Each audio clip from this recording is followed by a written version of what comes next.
Hi everyone, today we have the 2025 Mazda CX-30 GS, which is like a base trim. So in this test drive and review, we will take a quick look around the car interior, and for sure we'll take it out for a test drive to see, the driving dynamic and how this car feels while driving it on the highway or around the town. So starting off with the exterior of this, little car. We have this, kind of a base trim, but the biggest point about this base trim is that all the elements on the front and even on the back are LEDs, and I love these signature turn signals from Mazda. So this is like a distinctive look on the road, so everyone knows that you're driving a Mazda when you see it, when they see this turn signal, which is also on the mirrors and on the front and even on the back. So this car is kind of like a small, kind of similar to a Mazda 3, a little bit higher, but similar, like even the wheel size and everything. Overall, the profile of the car is just like not an SUV, it's basically a CUV, so it's just like a smaller than the Mazda CX-50 or CX-5 in general. But it's easy to operate this car, easy to drive this car around the town. Finding the parking spot is no issues at all. And this biggest point again is that this car is an all-wheel drive, so we won't have any issues driving it in snowy weather like here. And there's turn signals on the back, and all the elements are actually LEDs, which is amazing. But it's price point, so the price point of this car is like 30 to 40,000 Canadian, and this is amazing to see all the different elements are LEDs. And the overall, as I said, the overall shape of this car, overall profile is just like small. You won't have a huge trunk, but it's easy to drive it around the town. And let's go and check out the interior. So going inside the Mazda CX-30, the first thing that we notice is that we do not have that touch sensor on the door handle to open up all the doors, so you just have to use the typical Mazda key fob to actually unlock all the doors, which is okay for this price point. If you go with the higher trims, you will have that options. So let's go inside. One point that I want to mention here is that the height of the vehicle is just a little bit higher than a Mazda 3, so it just makes going in and out of the car easier, which is a plus for the people that don't like sedans in general. And let's go and check out the interior of these 2025 30. So the first thing that we notice is that even this is the base trim, we have soft touches here. Here is just kind of a leather wrapped here, and door handle looks solid and high quality. Here we have soft touch material, kind of a leather here, and even here, which is even the stitch here looks great. I mean, this car looks more expensive than its price point, but the seats are cloth, meaning that you won't get a leather seat on this trim, and both sides are manual adjustable. Which is kind of a bummer for the people that likes to have like leather seats and all that power adjustable memory seats. This trim at least doesn't offer that. If you go higher trims, then you will get those leather seats and power adjustables, but not on this one. But this overall design looks good. These vents, I like these kind of I think it's just the metal here they put. Here even this is just soft touch material, kind of a leather wrap, so when you just rest your feet here, it doesn't feel cheap or plasticky. But here is just kind of a piano black, which just gets a lot of fingerprints, scratches and everything, and it becomes a mess after a while. So let's fire up the engine to see how the cluster looks, which is half digital. So we have a 7-inch digital in the middle with these dials and analogs, one on the left and the right. But the steering wheel is leather wrapped and feels good. It's just it doesn't feel cheap at all. Like these wipers and for like lighting. Doesn't look that bad. Doesn't feel that bad. The buttons on the steering wheel, they don't feel plasticky or cheap at all. But I don't like these infotainment system in general Mazdas. This is just very hard to operate. I mean, it just makes it hard to navigate it. If it was a touchscreen, you can easily just select this one, but on this one you just have to turn this dial to get up and down, so it it takes a while, go up and down what I want to select, what I want to do. So it's just not so great, honestly. I wish it was just a touchscreen. But the overall shifter feel is good. We have a traditional backup camera, but the quality is okay, nothing super surprising here. A drive mode selected, which you only have sport and normal and nothing else. And you also have these kind of an okay size console in the middle, which is okay, but it's just leather on the top, just makes it feel good. No sunroof or anything, which is okay for this price point. Sunglass holder and okay quality roof. So let's go and check out the test drive. Alright, so starting a test drive with a bit of city driving. I mean, when you are just a stationary, you want to park this car, the steering wheel is just not as stiff as like a Honda, I would say. And you don't have the active trajectories as well. And you don't also have Honda offers 3 different views, but this only offers this view. And it only takes half of these, infotainment system, which is weird. I wish it was just like full screen, but whatever. But the steering wheel general is just not that easy to turn, even when you are on the park and stuff. Hondas or Toyotas are just a lot lighter and easier, honestly, to drive on low speeds when you want to park and stuff. I mean, when you want to park, you don't want the steering wheel to be crazy stiff, right? You want it to be comfortable doing that, and this is not.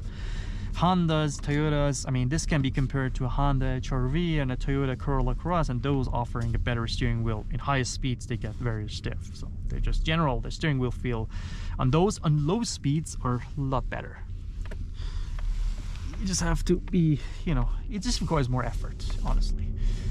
Anyway, so this car offers a 2.5 non-turbo engine with 191 horsepower, 186 pound-feet of torque, which to me is enough for this car size and segments, with a 6-speed automatic transmission, so we don't have a CVT on the board here, which is okay. But the brake feel is very, very good on this car. It just makes you very comfortable driving this car around the town. You won't be concerned like I'm going fast, how I'm supposed to stop this car. This car is okay. It won't have any issues with just driving fast and then want to stop even smoothly. It's just very easy to drive it. So the brake feel in general is very, very good. But I mean, transmission is actually questionable, which we will see right now. Just not very sharp, actually. Let's just give it a hard acceleration. It's just a bit laggy. I mean, for upshifts, downshift, it's just not that snappy as you would expect for, I mean, not comparing it definitely to the German cars, but even to the other Japanese cars. It's just not that good. But the thing is that the Hondas and Toyotas, they're offering the CVTs, so you won't get an automatic transmission anymore. This is, I think, maybe this is the only car in the segment that offers an automatic transmission, which is, people might like to go with automatic, and this is the only option they got. But this is kind of an aged gearbox, a transmission from Mazda, so they were using that for like on their Mazda 3s and CX-30s. A lot of different models, even CX-5s, get the same transmission, 6 speed, so it's just, maybe dated. And you also have the auto hold, makes it easy to drive it around the town. And people mostly buy this car for, driving it around the town, not for going on long trips, because this is not huge for like a big family. This is just similar to a Mazda 3, not a huge amount of trunk space. But the fuel economy is not so great, right? This is just a not hybrid. So if you definitely want to go with a, drive this car mostly around the town, then Honda doesn't offer it hybrid. Mazda doesn't offer, so the only option is a Toyota Corolla Cross hybrid that offers, great fuel efficiency, I think mid-30s, but this one is just like 25-ish around the town, or maybe less realistically. So it's not so great because the car is just a little bit heavier than the Mazda 3. So the only selling point of these cars is that it is all-wheel drive, has a height advantage to the sedans. Apart from that, maybe nothing else. Maybe you get a Mazda 3, except that even you on the Mazda 3 can get an all-wheel drive. So the price point for these cars is like 30 to 40,000 Canadian. So it's just not very expensive. This is just a very affordable car for everyone. And it just also offers in sport mode, so it's only normal and sport, which I didn't feel anything changes when you put it in sport mode. Like the downshifts, steering wheel, like nothing changes actually. I don't know how it changed. Nothing changed at all.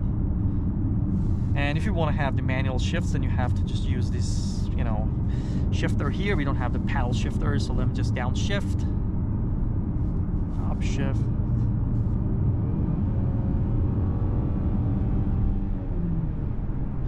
And the shifts are actually, you know, not so fast. It takes a while, so let me just downshift, downshift, downshift. You don't downshift? Yeah, it takes a while, honestly. It's just not that good. Upshift. So let me just go into lower gear right now. Again.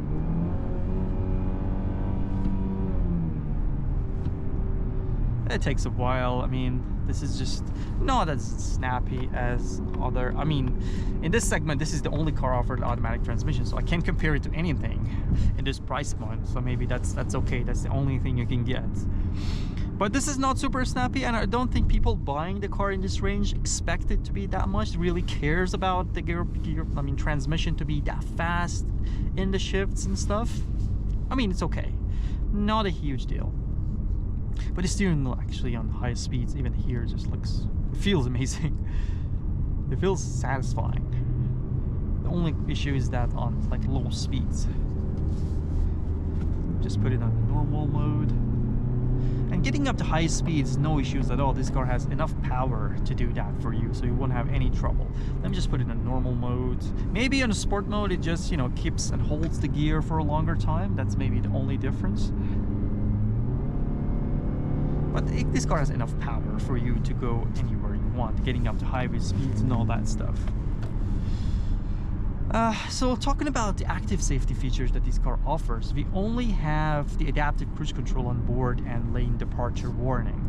Because this is like a base trim, right? So this does not offer those lane centering assist and all that stuff, because this is like a base trim. But the Honda HR-V, even at this price point, offers all that stuff, which is like a huge difference. If you want to have, you know, easy driving on the highway, Honda offers a very good, you know, lane keeping assist and works amazingly well. So if you really care about the driving assistance, then maybe you should go with the Honda or even a Toyota. Those are just works. They offer better even at the cheap price point, and they work better. So if that's a huge deal for you, then definitely go with a Honda or a Toyota here. Right now I only have the adaptive cruise control, which I just turn on, and it just keeps the distance with the, you know, vehicle in front of me. Nothing more. It also, you know, alerts you when you're just departing a line. That's it. You know, there are just power D buttons here. It doesn't offer that. But the brake is good. Brake feel is great. I feel comfortable driving this car actually. And the steering wheel as well. It's just amazing.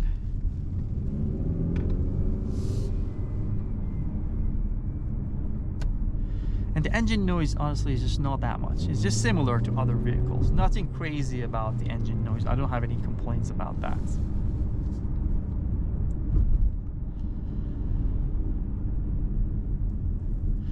Easy to stop it smoothly. A very good brake feel in general. I wish it offered more active safety features for this price point. Its rivals, even the cheapest Honda's HR-V, is just offering, you know, lane centering assist, lane keeping assist, and all that stuff, and this car doesn't. So again, as I said, if you really care about those stuff, then maybe you should go with a Honda or a Toyota. But the only selling point for this car is that it's an automatic transmission. If you hate CVTs, then get this one. But otherwise, get a Honda or a Toyota. Even if you're driving around the town, then definitely get a Toyota Corolla Cross Hybrid. It just gets phenomenal gas, fuel economy, and it's a Toyota reliability. But the materials on the Toyota is not going to be that good, honestly. This is just, everywhere you touch is so good. Like everything looks premium. Everywhere is leather wrapped. So feels amazing. Feels more expensive than the car actually is.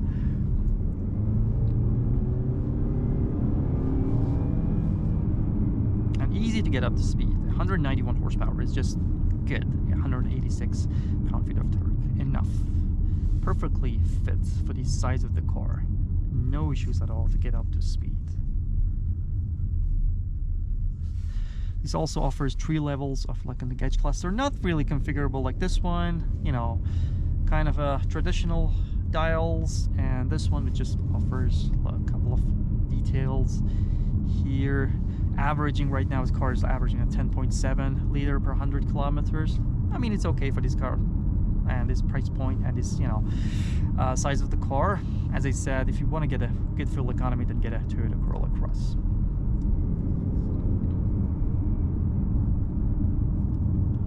I mean, the gauge cluster is not super configurable. Even, you know, it is digital, but you don't have a lot of options to change. These two are fixed, and you only change this middle one, which is not a lot configurable. Like it is what you're getting. Like 3 different styles, which doesn't change a lot, and that's it. Which I wish it was just a little bit better than this. Toyota's is like 7-inch fully digital, and the Corolla Cross hybrids, or even in the higher trims, it's just fully digital. This car also offers like a turbo engine, like more powerful. I don't think you need that much of a power, just like a lot more powerful, but that's just too much. But anyways, with that said, we have reached the end of this test drive. I hope you enjoyed it. I tried to give you my honest feeling about this car, how I feel at the moment about driving this car and what features that it offers.